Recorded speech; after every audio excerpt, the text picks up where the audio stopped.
Great news, everyone. The new Star Trek Starfleet Academy TV series, which I know you guys love, it's been renewed for a second season. Isn't that great? StarTrek.com had this article.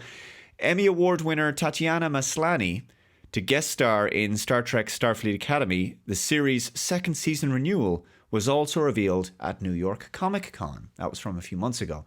Okay, so there's two things there. Firstly, Tatiana Maslany was the main star of She-Hulk. She's going to appear in season 2 of Starfleet Academy. She-Hulk's going to appear on Star Trek, and you're blackpilling.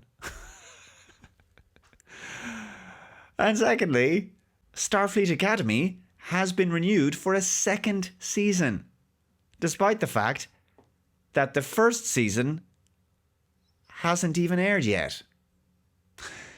You might find yourself asking the question, how is this a thing? Hollywood hasn't made any sense for a long time. How do you renew a show that hasn't aired yet and therefore has no ratings to show for itself? For a second season, yeah? It has no way to prove that it even has a decent audience. No one has seen a single episode and left any feedback. I mean, there's no evidence yet that the show has a dedicated following. Sure, there's a percentage of Star Trek fans who will watch any old slop with the Star Trek label on it. Every fandom has fans like that. It's something new, they'll watch it. It's just consume product, right? I'm sure there's even a few who lapped up the recent Slay Queen Section 31 show. I can't believe how quickly I'd already forgotten about that movie, actually. It's extraordinary. Need I remind you of the Section 31 Rotten Tomatoes score? Even critics and audiences were in alignment for that one, boy.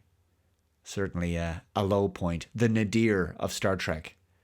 And I thought Discovery was low enough.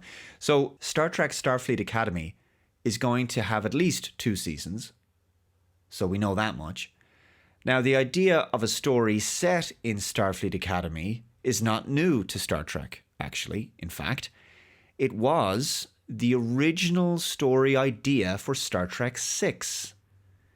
You see, after Star Trek V, it was decided that the original series cast were getting on, and they were also getting a little too expensive. And so they wanted to reboot the film series with a younger cast, but to play the same roles. So the plan was to do a flashback movie, and we were going to see Kirk and Spock and McCoy and the others in Starfleet Academy with younger actors playing the roles, obviously. A lot like the Kelvin timeline movies. But thankfully, they decided not to do that at the time. And the idea was abandoned, and we got Star Trek VI, The Undiscovered Country, probably one of the best movies in the franchise. Definitely a very strong one. And also just a great send-off for the original series cast, especially after the disappointment of Star Trek V, The Final Frontier. But sadly, the reboot idea did eventually get done, as we know, with the first Kelvin timeline movie in 2009. And now, the Starfleet Academy concept is coming soon, either this year or some stage next year. And it stars Holly Hunter, Paul Giamatti, and Robert Picardo, and obviously others. I mean, it's an ensemble cast. But Robert Picardo was coming back to play the EMH Doctor from Voyager, the holographic Doctor. And here's the thing, I suspect, and other people suspect this as well, that he will be playing the EMH backup program from the Voyager episode Living Witness. Because in that episode, the backup program was found 700 years in the future, in the 31st century, I believe. And Star Trek Discovery moved forward in Season 3 to the 32nd century. So it's likely that he's going to be playing the EMH backup program. And yes, unfortunately, we're not technically done with the world of Star Trek Discovery and some of its characters. This new Starfleet Academy show is a spin-off of Discovery.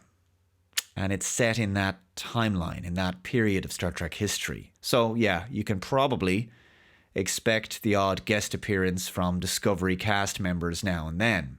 Star Trek Discovery. What a great basis for a series, right? I mean, sure, Strange New Worlds is a bit better. It's watchable, I'll give it that. Discovery gave us, of course, Michael Burnham, who cried in basically every episode when she wasn't dramatically whispering. To be fair, I don't think she cried quite as often as the 15th Doctor in Doctor Who. Yeah. Now, I'm not sure fans ever really wanted to see a Star Trek series based in Starfleet Academy. I mean, why are they doing this? No one asked for something like this. I mean, who really wants to watch Star Trek the college years, you know? But we're going to have like young Gen Zers talking about their feelings in hallways. So yeah, you could see how this kind of show would provide plenty of opportunity for characters to cry about stuff a lot and to tell each other how great they already are. So yeah, plenty of emotional incontinence and talking about each other's feelings. We watched Star Trek for the adventure of it all, watching experienced adult explorers, qualified explorers venturing out into the unknown in the universe. It was exciting and the characters were aspirational and brave. I didn't need to see how hard they studied to get their qualifications. Now, I do have fond memories, incidentally, of the 1997 Star Trek Starfleet Academy video game for the PC, made by Interplay. And Interplay used to make some of the best Star Trek games back in the day, especially during the 90s. And the game was unique. It featured full motion video, which was a big deal actually back in the 90s. And it was a space simulator game. And so it had live action actors, but you also commanded Federation starships, again, from the 23rd century era. And William Shatner was back as Kirk. He was reprising his role after Generations. This was based just before the events of Star Trek VI. George Takei plays Sulu, Walter Koenig plays Chekhov, and it was followed up by a sequel video game called Klingon Academy, which starred David Warner as Gorkin and Christopher Plummer as General Chang. Both awesome games. I actually think Klingon Academy, the game dynamics, the simulator was that little bit better, but Starfleet Academy, wonderful game. Just go and play those games instead of watching Starfleet Academy would be my recommendation. I can't see anything of value coming from this new Star Trek TV series. But those are my thoughts. Let me know what you guys think in the comments below. If you haven't already, please subscribe to the channel, hit that like button, share this video. Take care, guys, and I'll see you in the next one. Bye-bye.